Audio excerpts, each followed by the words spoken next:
तो अब मैं थोड़ा जोधपुर की मेन मार्केट में आ रखा हूँ क्लॉक टावर देखने के लिए। यहाँ पे एक बहुत बड़ा इशू ये है, मैं इसका एक व्यू दिखाता हूँ तो आपको समझ में आएगा। तो यहाँ पे एक बहुत बड़ा इशू ये है कि यहाँ पे प्रॉपर पार्किंग स्पेस नहीं है, और अगर आप गाड़ी से भी आओगे ना तो बहुत पतली पतली गलियाँ हैं। तो ये चीज़ मुझे किसी ने बताई नहीं थी कि यहाँ पे बहुत ज़्यादा कंजेस्टेड मार्केट एरिया है। मैं रेकमेंड करूँगा कि अगर आपको क्लॉक टावर देखना है जोधपुर का, तो आप अपनी कार से मत आना, आप किसी ऑटो से या पब्लिक ट्रांसपोर्ट से आ जाना, वरना गाड़ी की पार्किंग ढूंढते ढूंढते आप परेशान हो जाओगे। और ये मेरे पीछे जो लेक है, ये गुलाब सागर लेक है, थोड़ी सी गंदी हो रखी है, और यहीं सामने हमने अपनी कार खड़ी करी है। यहाँ के लोकल लोग ये बता रहे हैं कि पहले इसी तालाब का पानी पिया जाता था, वाटर सप्लाई यही थी बेसिकली इस शहर की। उस टाइम पानी साफ था, ऐसा हाल पहले नहीं था, अब तो पोल्यूशन हर जगह ही बढ़ गया है। तो राजा महाराजाओं के टाइम पे ये क्लॉक टावर जो है, इसे घंटा घर भी कहते हैं। यहाँ अनाज की मंडी थी, यहाँ लोग आके अपना अनाज बेचा करते थे। ये बेसिकली जोधपुर का मार्केट एरिया सारा का सारा। और क्लॉक टावर उस डायरेक्शन में है, दिखेगा अभी। ये है क्लॉक टावर, सामने देख रहे हो आप, क्लॉक है। और ये क्लॉक टावर के अराउंड सारा ये मार्केट एरिया है, देख रहे हो, थोड़ा कंजेस्टेड सा है। ये पुराने ज़माने की जीप पुलिस वालों की। अगर आप देखोगे तो यहाँ पे काफ़ी सारे ऑटो रिक्शाज हैं, ये देख रहे हो यहाँ पे। तो इसलिए मैं कह रहा था कि पब्लिक ट्रांसपोर्ट से आना ज़्यादा बेटर है बजाय कि अपनी गाड़ी लेके आना। यहाँ पे अपनी गाड़ी लेके आने का ये चैलेंज है कि यहाँ पे नो पार्किंग है, तो अगर आप अपनी कार लेके भी आ गए हो तो आपको पार्किंग की जगह ढूंढने में बड़ी दिक्कत होगी। ये क्लॉक टावर सुबह सुबह काफ़ी जल्दी खुल जाता है, सुबह 7 बजे। It is open till 10 PM और 25 रुपये पर हेड इसकी टिकट है।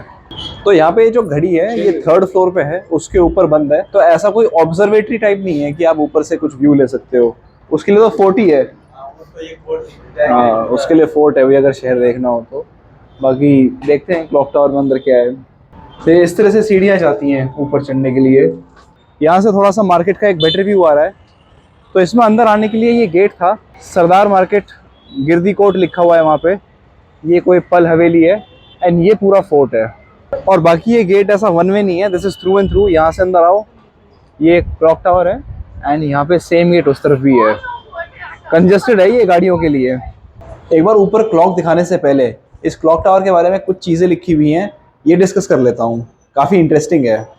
तो शुरुआत होती है इस मार्केट से। तो 1910 के अंदर एक रूलर थे राजा सरदार सिंह, उन्होंने ये सरदार मार्केट एस्टैब्लिश करी एक क्वाड्रूप शेप में। क्वाड्रूप शेप मैं थोड़ा ऊपर से दिखाऊंगा ताकि एक बेटर आइडिया लगे आपको। क्लॉक टावर की हाइट है 100 फीट और सेंटर ऑफ द मार्केट के अंदर ये प्लेस्ड है। और इस क्लॉक की कॉस्ट थी 3 लाख रुपए। अब ये 3 लाख रुपए का बाइफर्केशन भी है, जिसमें क्लॉक की कीमत थी 1 लाख, इंस्टॉलेशन 1 लाख, और जो इसका कॉपीराइट था वो 1 लाख रुपए का था। तो इसके बड़े स्पेशल फीचर्स हैं, जिसमें कि इसके अंदर 4 डायल्स हैं। चारों डायल्स एक मशीन के साथ अटैच्ड हैं। इसमें 3 आयरन बार्स हैं अलग अलग वेट्स के, जिसमें कि सबसे भारी बार 2 क्विंटल की है, जो कि 15 मिनट की बार है। जो हाफ एन आवर की बार है वो 1 क्विंटल की है, और जो 1 घंटे की बार है वो 1.25 क्विंटल की है। और ये तीनों के तीनों बार्स बॉटम पे होते हैं थर्सडे को। डायल जो हैं इनका डायमीटर 6 फुट है। इस क्लॉक को चलाने के लिए एक की भी है जिसका वेट 10 किलो है। और इस क्लॉक को मेंटेन करने वाले हैं मिस्टर इकबाल, जिनकी फैमिली हमेशा से ही इस क्लॉक को मेंटेन करते आ रही हैं जब से ये इंस्टॉल हुआ था। इंटरेस्टिंग। तो मुझे लग रहा था कि टॉप पे आके भी बाहर एक मार्केट का व्यू मिलेगा, लेकिन टॉप पे आके इसका ये मैकेनिज्म है, इसको ताला लगा रखा है ऑब्वियसली कोई भी जाके, ताकि इसको ख़राब ना करे। ये इसका मैकेनिज्म है जो मुझे बहुत ज़्यादा समझ में नहीं आ रहा है। एंड चारों ओर इसके इस तरफ, उधर, उधर एंड यहाँ पे इसके चारों डायल्स हैं। एंड यहाँ से इसके minute hand and hour hand control होते हैं। और ये देखो यहाँ पे क्या लिखा हुआ है। मिस्टर इकबाल जो हैं वो इस क्लॉक को मेंटेन कर रहे हैं 1968 से, और उनके बेटे हैं मोहम्मद शकील। सिर्फ वो बाप बेटे ही हैं जिन्हें इस क्लॉक को ऑपरेट करना आता है और किसी को नहीं आता। ये ऊपर कुछ वायर्स आप देख रहे हो, ये जो लटक रही हैं, ये इस तरफ लोअर फ्लोर पे भी नज़र आ रही है। तो वो जो 2 क्विंटल और 1 क्विंटल के आयरन बार्स हैं वो शायद ये हैं। अरे उसके ऊपर तो कबूतर बैठ गया, उसने तो वेट डिस्ट्रीब्यूशन खराब कर दिया होगा। तो ये वायर्स और भी नीचे लटक रही हैं एंड ये वो वेट्स हैं जो कि लगे हुए हैं। हाँ, तो every Thursday all 3 bars are down lowest position पे। मतलब कितनी फाइन कैलकुलेशन करी होगी ना कि इनके वेट से टाइम ऐसे कैलकुलेट हुआ होगा। इस मार्केट की क्वाड्रूप शेप जो है वो मैं यहीं से दिखा देता हूँ। अब ये देखो, इस गेट से अंदर आके मार्केट किस तरह से डिजाइंड है। यहाँ से इस तरह से, ऐसे ऐसे, उसके बाद यहाँ से ऐसे ऐसे ऐसे, और बिल्कुल सिमेट्रिकल डिज़ाइन है। सो ये था भाई क्लॉक टावर का विजिट। कैसा लगा ये क्लॉक? क्लॉक टावर के बिल्कुल पास एक जगह है, एक स्टेप वेल है बेसिकली, जो कि अगेन इस सिटी को पानी देने में काफ़ी काम आया करती थी। लोग यहीं से पानी पिया करते थे, और इसका नाम है तुरजी का झालरा। इसका मतलब हिस्टोरिकल नेम ये है। मैं इसको ज़्यादा पास से इसलिए नहीं दिखा सकता हूँ बिकॉज यहाँ पे कोई अमेरिकन कंपनी है, उसकी कोई एड शूट चल रही है, तो अभी इन्होंने सिविलियंस के लिए, पब्लिक के लिए बंद किया हुआ है। अगर कोई छोटा सा शॉट मैं दिखा पाया तो दिखा दूंगा, वरना एक जनरल आइडिया तो मैंने दे ही दिया है। सो स्टेप वेल के ये स्टेप्स बने हुए हैं यहाँ पे।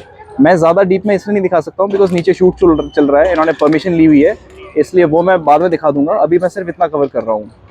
सो यहाँ पे तुर्जी का झलरा, गुलाब सागर लेक जो कि यहाँ पे है, सॉरी बोर्ड के पीछे है इस तरफ, और क्लॉक टावर जो है, सब कुछ बहुत पास में वॉकिंग डिस्टेंस है। लेकिन गलती से आपने किसी ऑटो वाले से पूछ लिया कि मुझे एक जगह से दूसरी के छोड़ दो, तो वो स्टैंडर्ड 50 रुपये कोट करेंगे।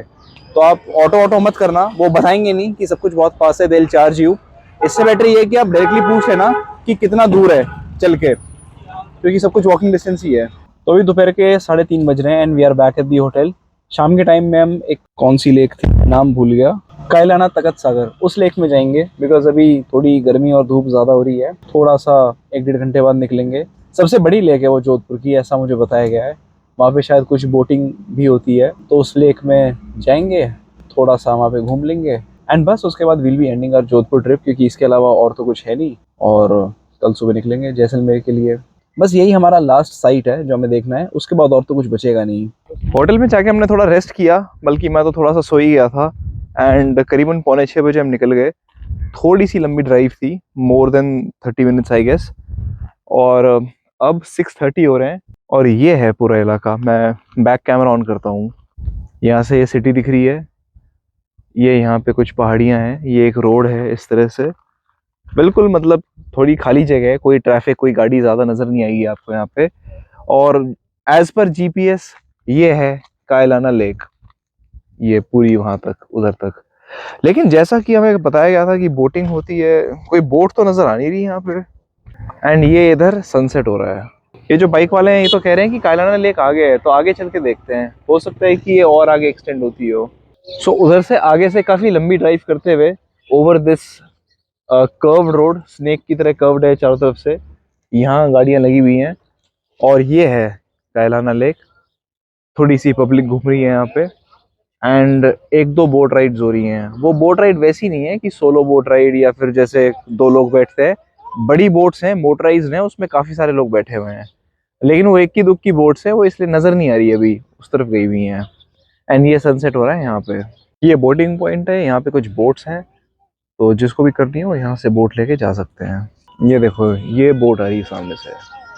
बोटिंग हमने स्किप कर दी बिकॉज सनसेट हो रहा है और सूरज डूबते ही काफ़ी स्पीड से अंधेरा होगा, और अंधेरे में बोटिंग में कुछ खास मज़ा नहीं आएगा, तो इसलिए ज़्यादा मूड नहीं है। थोड़ा सा मार्केट एरिया में घूम लेते हैं। थोड़ी देर हुई है हमें यहाँ पे मार्केट में घूमते हुए, और मार्केट में घूमते घूमते वी रीच्ड हियर। ये जिप्सी डाइनिंग हॉल है, जिसमें कि डाइनिंग हॉल ऊपर है, नीचे शायद, नीचे क्या है, नीचे शायद पता नहीं स्नैक्स या फास्ट फूड मिलता होगा। तो पापा के किसी फ्रेंड ने रेकमेंड करा है कि यहाँ पे एक राजस्थानी थाली मिलती है जो काफ़ी फेमस है, तो हमने सोचा ट्राई करते हैं इसको। सॉरी मैंने गलत बता दिया, ये रिसेप्शन पे भैया बैठे हैं। तो बेसिकली नीचे ग्राउंड फ्लोर पे एलाकाटे है एंड ऊपर बफे है डाइनिंग हॉल में ना, जिसमें कि राजस्थानी थाली मिलती है, जिसमें आप कितना भी खा सकते हो। क्या मेन्यू है ये? अच्छा मेन्यू ये है, ये थाली का मेन्यू है, ये थाली का मेन्यू है भाई। और वो सिर्फ राजस्थानी थाली है। नीचे ग्राउंड फ्लोर पे जो अलग आर्ट है उसमें south Indian, Chinese, north Indian जो नॉर्मल खाना मिलता है किसी भी रेस्टोरेंट में वो मिलता है। इसका प्राइस बता देता हूँ, इट इज 499 प्लस टैक्सेस पर हेड। यहाँ पे उन्होंने मेंशन कर रखा है कि यहाँ पे सारा खाना देसी घी में बनता है और काफी फेमस है। ये आप देख सकते हो, सेलिब्रिटीज ने आगे खाना खाया हुआ है और इंडिया टुडे और आउटलुक मैगजीन में भी इसका आर्टिकल आया हुआ है। और ये इस तरह की थाली होती है। यहाँ पे मेंशन करा हुआ है कि 31 आइटम्स एंड मोर, इतनी चीजें, इतनी वैरायटी है। ये टिफिन सर्विस भी देते हैं। अच्छा, लेकिन आज का मेन्यू ये है। कैरी अवे मारवाड़ी थाली भी आती है इनकी, और ये इसका एम्बियंस है अंदर से, ये रहा। ये थाली का डिजाइन है भाई, इसमें आएंगी सारी चीजें। कितनी बड़ी थाली है। शुरुआत लस्सी से करी है और ये इस तरह से चटनियाँ डाल रहे हैं इस तरह से। इसके अलावा एक ब्रेड पकौड़ा भी था जो ये दे रहे थे, लेकिन हमने मना कर दिया, ज़्यादा हैवी हो जाता। ये है मेथी का खेवला। खाना वाकई में बहुत फिलिंग था। 36 वैरायटीज ऑफ डिशेस थी इन टोटलिटी, और हर डिश का टेस्ट बहुत अच्छा था। कैसा लगा मम्मी?